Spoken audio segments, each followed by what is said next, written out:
7 biggest mistakes that sellers make. Number 1, not doing the little things to get the home market ready. Things such as having the house be deep cleaned and look sparkly. Things such as decluttering the house, which is absolutely essential. Things such as having certain odors in the homes. If you have pets or cats or things that typically can create an odor, not addressing that before you go on the market. Believe it or not, smells very, very important showing a house. Number 2 is limiting the showing times and not making the house easily accessible. For example, sometimes what I'll see is a house is only able to be shown from 10 to 12 and 4 to 7. And there's big windows of times where people can't see it, which I understand that sometimes you can't accommodate just a wide open schedule, but there are plenty of ways around it. Oftentimes what we'll do is we'll say, all right, we need 3 hours notice or 4 hours notice. And most realtors will understand that when they're setting up tours and schedules to go show other people's houses, that those people will likely need some sort of notice, and that's fine. But what we do suggest is, with that amount of notice, making the home available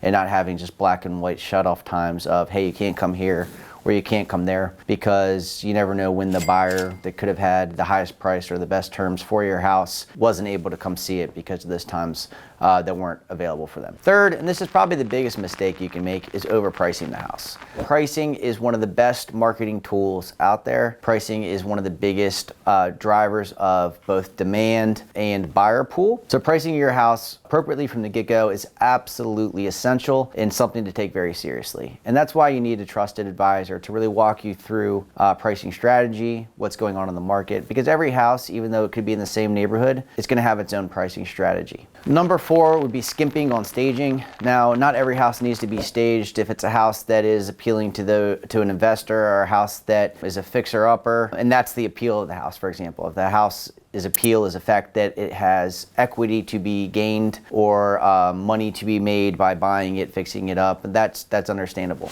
Oh, I like money. But if a house is, a normal home that has some renovations and is appealing to a wide buyer pool, staging is one of the most important things you could possibly do to sell that house. And it's very easy to have the mindset of, well, why would I pay, a few $1,000s or whatever it may be for staging when it's just renting furniture? You don't get to keep anything. There's nothing tangible from it. And that thought process is understandable. But the data and the facts are that a house that is staged is going to sell faster and for more money than a house that is not staged. Next would be doing renovations or repairs that don't have an ROI before you go on the market. This is also one of the reasons why I always suggest calling a realtor like myself to come over there and give you advice on, hey, I'm thinking about selling. What should I do to get my house market ready? That is part of the value and part of the process of hiring a listing agent, and honestly is something that is so valuable that you want to make sure that before you do any repairs or any renovations to put the house on the market, definitely consult with a realtor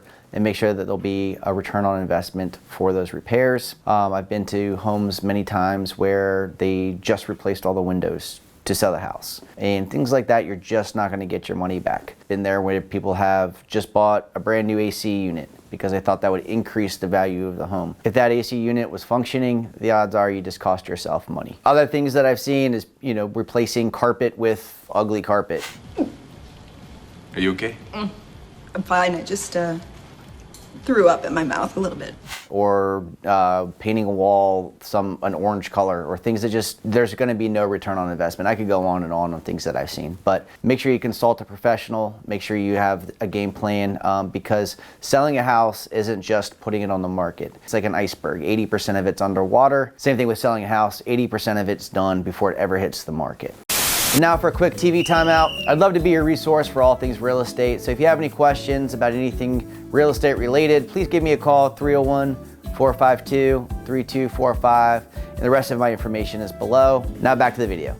Next, and I briefly touched on this, but make sure you keep your house absolutely spotless and make sure that it smells great when people are showing that property. You want people to get the warm fuzzies and to envision themselves living in that house. You don't want any distractions. You don't want your children's clothing out or toys out in a mess where people are distracted. They won't see the room, they'll see that mess. You don't want to smell as people are going through the home, because even though they may love that home, that smell might be so distracting to them that they can't focus on what they really love about the house. And lastly, and obviously hugely important, is not working with the right agent. So make sure that when you are selling your house, you contact the listing agent, someone that's a professional, seasoned, and experienced in your area, to really go over the process with you from start to finish. As I mentioned earlier, most of the selling process really happens before the house ever hits the market. So contact a realtor early in the process. Thanks again for watching the video. Please be sure to like and subscribe. I'll see you next time.